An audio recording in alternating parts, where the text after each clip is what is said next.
Maka kalau engkau pada hari ini melakukan apa yang benar, belajar bertahan di atasnya. Ya harus kokoh, jangan mau digeser seinci pun, karena dengan demikian engkau akan menuai kebaikan. Amin. Ya, saya ingat di dalam Galatia pasal yang ke-6 ayat yang ke-9. Janganlah kita jemu-jemu berbuat baik, karena apabila sudah datang waktunya, kita akan menuai jika tidak menjadi lemah. Artinya berdiri kokoh di atas kebenaran dan tidak mau digeserkan. Saya teringat pendeta Smith Wigglesworth, pendeta yang dalam pelayanannya ini membangkitkan mayat, saudara. Satu kali ada seorang anak muda datang dan bertanya, pendeta bagaimana sih agar kami bisa dipakai dahsyat? Ya, sama seperti pendeta. Kemudian Smith Wigglesworth ngomong, kamu kalau ingin dipakai oleh Tuhan, maka kamu harus belajar berdiri di atas kebenaran. Apapun yang terjadi jangan bergeser. Maka pendeta tua itu, pendeta Smith, menaruh Alkitabnya di atas lantai dan dia menyuruh anak muda itu berdiri di atasnya. Anak muda itu dengan takut lutut gemetar, ini mau injak Alkitab ini. Tapi ini proklamir iman. Kamu berdiri di atasnya. Dan dia pun berdiri, saudara. Dan dia berkata, mulai hari ini, kalau kamu berjanji berdiri di atas firman Tuhan, maka Tuhan akan memakai kamu dengan luar biasa. Lah sama dalam hidup ini, ketika kita mengetahui apa yang benar, pegang itu sekalipun mungkin keadaan memaksa kita untuk bergeser dari pendirian kita. Ya. Saudara, kita mengatakan keadaan langit dan bumi itu akan lenyap, tapi firman Tuhan akan tinggal tetap. Ya. Tidak ada keadaan yang permanen. Semua keadaan itu sifatnya sementara. Maka jangan mengambil keputusan yang permanen atas keadaan yang sifatnya hanya sementara. Ya, banyak di antara kita kan begitu, saudara-saudara, meragukan firman, mundur dari firman karena ditekan oleh keadaan. Ya. Maka ketika Samuel datang, Samuel pun berkata kepada Saul, apa yang engkau lakukan ini?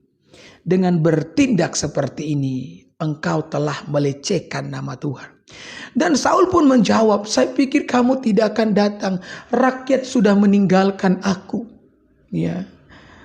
Karena saya tidak mengambil keputusan. Itulah sebabnya saya memberanikan diri mempersembahkan korban. Saudara dengar. Siapapun bisa meninggalkan kita. Manusia bisa meninggalkan kita. Asalkan Tuhan ada bersama kita. Amin. Makanya di dalam Galatia pasal 1. Ayat yang keberapa itu? Ke-6. Ayat yang ke-10 maksud saya. Jadi bagaimana sekarang? Adakah ku cari kesukaan manusia atau kesukaan Allah?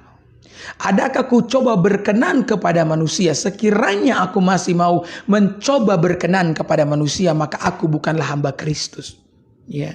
Jadi yang kita senangkan itu Tuhan. Kalau kita berusaha menyenangkan manusia, engkau bukan hamba Kristus. Saudara, setiap orang bisa meninggalkan saudara oleh keyakinanmu, oleh pendirianmu, oleh firman yang engkau pegang. Dan itu masih baik-baik saja selama Yesus ada bersama dengan kita. Ya, saya lebih memilih sendiri asalkan Tuhan bersama dengan saya daripada saya di tengah-tengah kerumunan orang banyak dan di sana tidak ada Yesus. Amin. Yosua dan Kaleb berdiri kokoh di atas kebenaran. Meskipun 10 orang yang lainnya, ini kan 12 pengintai. Meskipun 10 orang lainnya telah mengkamirkan perasaan hati iman daripada orang-orang Israel yang mulai meragukan Tuhan waktu itu. Tapi mereka berdiri kokoh. Ya, hari ini saudara-saudara, dengarkanlah firman Tuhan. Ya, Allah yang mengerjakan kebaikan, kemauan dalam hatimu. Ya, untuk melakukan apa yang benar, untuk berjalan dalam firman Tuhan, dan berdirilah kokoh di sana. Sekalipun mungkin engkau harus ditinggalkan, sekalipun mungkin engkau harus mengalami kehilangan. Percayalah, semua kehilangan, ya, semua rasa sakit akibat ditinggalkan, karena engkau mengamalkan kebenaran, akan diganti 100 kali lipat oleh Tuhan. Itu janji Tuhan, ya, di tengah-tengah kehidupan setiap kita. Saya tutup khotbah saya dengan satu ilustrasi terakhir, ya.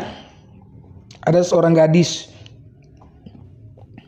Cina, ya, dia bekerja di perusahaan tambang.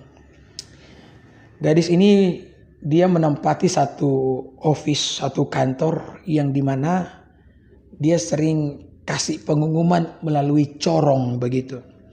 Nah, satu kali ketika dia sementara bekerja, dia mendapatkan intuisi dalam hatinya bahwa dia harus bahwa dia harus membunyikan bel, alarm, tanda bahwa semua pengerja harus keluar dari lubang-lubang pertambangan itu, ya. Tetapi itu belum jam istirahat, belum jam makan, belum jam pulang, ya. Kalau dia tekan tombol itu bisa bermasalah, dia bisa dipecat dari pekerjaannya, apalagi orang Cina, iya kan? Tetapi dia mendapatkan intuisi seolah-olah itu Tuhan berbicara di hatinya, ya. Maka apa yang dilakukannya? Dia pun memberanikan diri untuk menekan tombol tersebut dan bunyi sirene pun bergema, ya. Dan semua orang, para pengerja keluar dari setiap lubang-lubang pertambangan itu dan berkumpul di atas tanah yang luas.